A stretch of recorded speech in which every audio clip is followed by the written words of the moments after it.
So I had planned to hold off on all the woodworking type stuff until the spring, but I shot this a little while ago when I was cooped up inside because of the snow, and I have a metric crap load of footage for this on my main SSD that I record videos to, and I'd like to clear that off and get it into backup. So I'm just going to put this out now, and I'm sorry that it seems like a non sequitur in relation to some of the other things that I'm putting up. But if you're interested in woodworking and wood finishing for furniture or guitars or whatever, then you can probably appreciate somebody fiddling around with cheaper dyes and finishes. And if you're just interested in peeking into a snapshot of that world, check it out. So it's the middle of March in Philadelphia, which means spring is starting to break. Or it could also mean that it's been snowing for days. No in like a lion, out like a lamb. We are going out like a freaking Yeti. But that's alright, I could just stay inside and edit videos. Or I could wait for the first break in the snow and head down to the hardware store on my bike like a maniac. Of course I picked option B, because once I get an idea stuck in my craw, I really just have to do it or I won't be able to sleep at night. You see, one of the things about the big box lumber stores is even though their wood is typically pretty expensive, every once in a while you can dig through and find a nice figured piece of maple like this. So that's what I did. And it pays off, because they charge you the same price as regular lumber, which is nice. So why am I doing this exactly?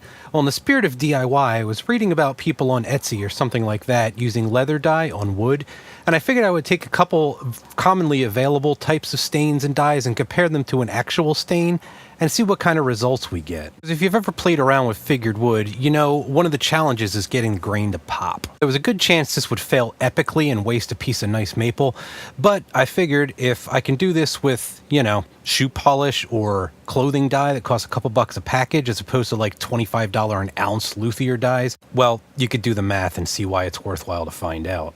So the first step was just wetting the wood to raise the grain, letting it dry, and then sanding it down. I sanded them all to about 220, and then I went up to 400. I wanted it nice and smooth, but I didn't want it so glassy that the stains had trouble getting into the pores. So first up is your regular old, plain old, hardware store old stain.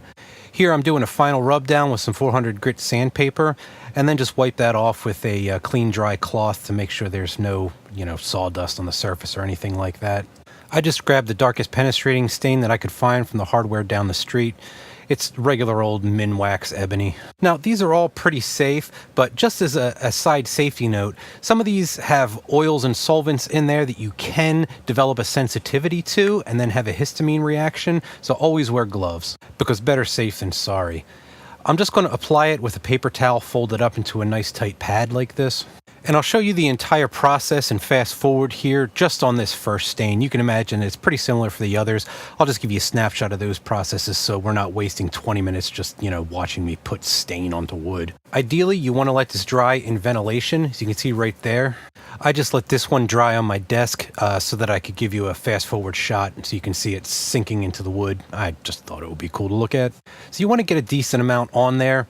I just put a line across, and then after I have some on there, scrub it into the grain, or across the grain, I should say. This is curly maple, so the grain's not exactly even, but you get the picture. And once I'm sure that's worked its way into the little pores on the surface level, go back for more, and I just kind of glooped it all on. Now, there's a million ways that you can apply this stuff. I just thought I would see how it did with the paper towel. That's the way I usually do that in like oil finishes and whatnot. You just want to make sure you watch out for streak marks and air bubbles. We're going to wipe most of this off, and we're talking about a figured wood here, so it's uneven to begin with, but it's something to watch out for if you're going to be doing this on more of an evenly colored wood. This is a fast forward shot. You can see the stain just seeking into the wood a little bit and drying on the surface. I actually went back and put another coat on over this before I dried it out, and then just let that dry a bit. Then it was time to just take another pad and wipe off what didn't seep into the wood and see what we have underneath. Now, this is going to be a gloopy mess, so, don't wear your Sunday best when you're doing this stuff. As expected, the penetrating stain worked pretty well, and I was actually fairly happy with the finish that I got here. And if you ever worked with stains, you can leave some on to keep it a little bit darker, or you can reapply another coat, or you could just rub it through completely. And this, I was really focusing on the first layer. I wanted to have the end grain and the waves nice and dark. So I rubbed as much of this off the surface as I could. And remember, you can always go back and add more. You can't really go back and add less unless you're going to sand it down. And this is what you end up with after I buffed it with a cotton cloth. So then just sit it back by your fan so they can dry out completely before you do another layer or sand or whatever you're going to do. So that's it for the stain. Let's move on to the dye. Now here's a nice little mnemonic for remembering the difference between dye and stain. D, dye deep, S, stain surface. Your stain is going to have more solid particles, and that's going to sit more in the grain and on the surface of the wood, whereas the dye is going to seep a little bit better down into the wood itself and change its color. So first up is the Black Rit clothing dye. I didn't water this down at all. I just dumped it right onto the wood. I knew from using it to dye some cloth in the past that it turns a little bit bluish when you add water to it. So I wanted to see if it would keep more of a brown hue. So I let that dry out and then just wiped it off. Now this stuff was a lot more viscous than the actual stain, so there was a lot to gloop off. Yeah, I used a ton of paper towels on this one. But I was kind of surprised to see that it had just about the effect that you would expect from a wood dye. Although the end grain is a little bit darker, it's not as dark as it was with the stain, and it ended up looking like a completely different species of wood. Here's the Rit dye on the left, and there's the stain on the right. If I'd hit it with some of the black stain at first and then sanded it down so it was just in the pores, I imagine it could have looked a lot like curly black walnut, which I'll have to remember in the future. But here was an experiment that didn't work out quite so well. I decided to take some regular old tung oil and then color it with some of the Rit powder dye just to see what would happen. First off, it didn't dissolve all that well, so that was annoying. But after I did get it to dissolve, it ended up having that bluish hue that I was talking about earlier, like when you water it down with, water or alcohol. That's not exactly what I was going for, so I didn't end up putting it on the maple because I wasn't pleased with how it made the popsicle stick look. But the dye pack was like $2, so no big loss. So now on to the fun one, the shoe polish. It's actually scuff cover, and I looked up the chemical specs for this, and from what I could see, it was basically an acrylic paint with carbon black in it. And having worked a lot with acrylic paint in the past, I was pretty comfortable with how it would behave, but this was pretty thin, and I was kind of stoked about that because I figured it would soak into the grain pretty well. I just applied it right off of the applicator sponge and just really glooped it all over. After I got one coat, I just went and I did another and then just squashed the sponge so that it was pooling on top. Carbon black is among the blackest of the finishes that there are, so I was pretty excited to see what this would end up looking like. And this is the disgusting mess that happened when I was finished. So I let that soak in and then wiped it off like the others, and it actually turned out pretty cool.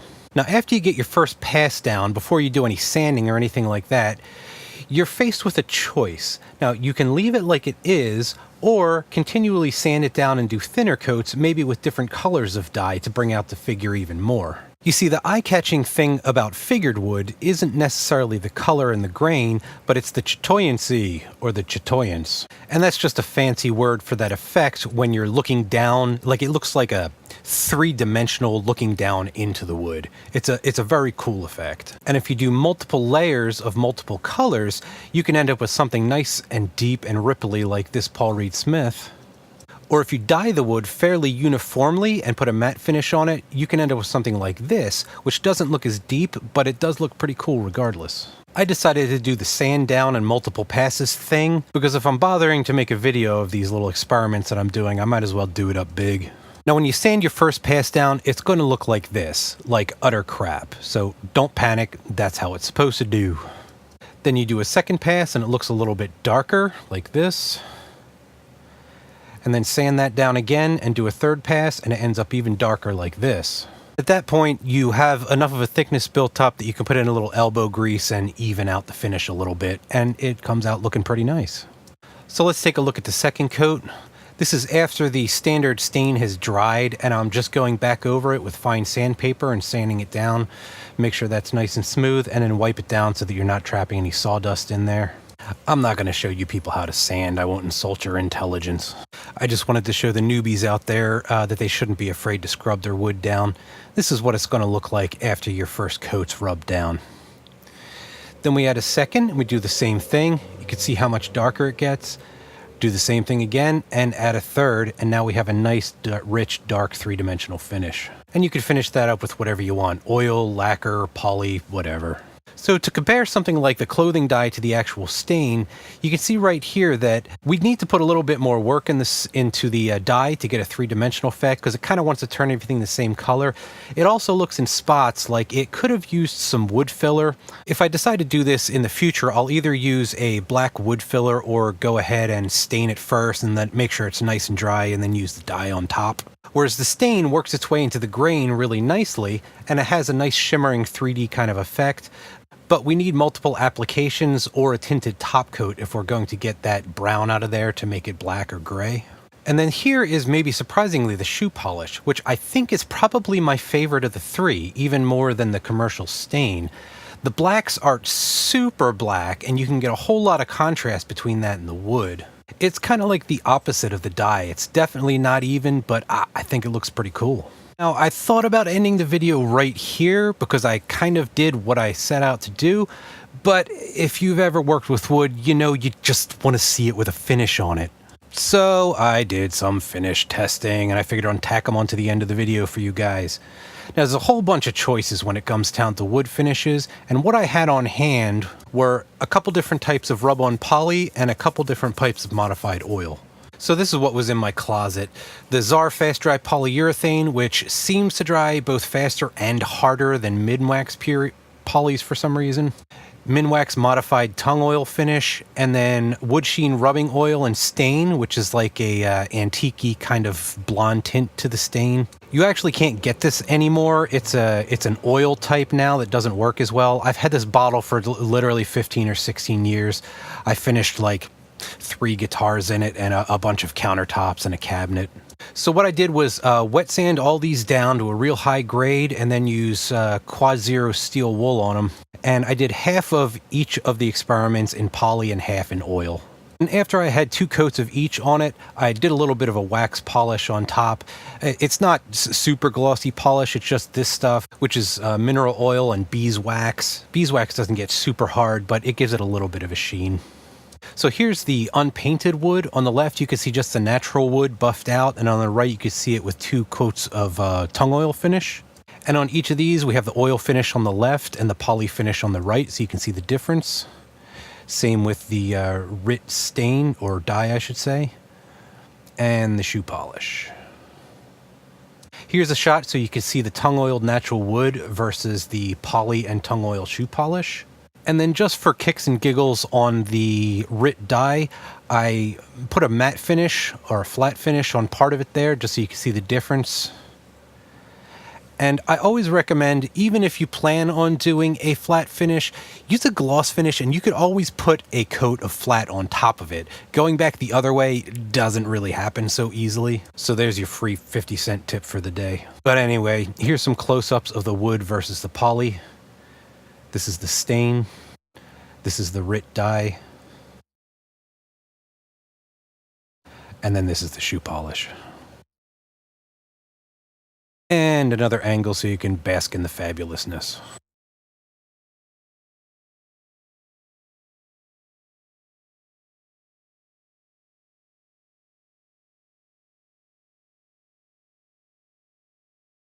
Thanks for sticking around through all that. I'll be having more woodworking videos coming up in the future, probably not the immediate future, but definitely down the line. And full disclosure, I'm mostly interested in woodworking and wood finishing as it pertains to building guitars. So you can definitely plan on that. If it's something you're interested in, go ahead and click subscribe and it'll be coming up.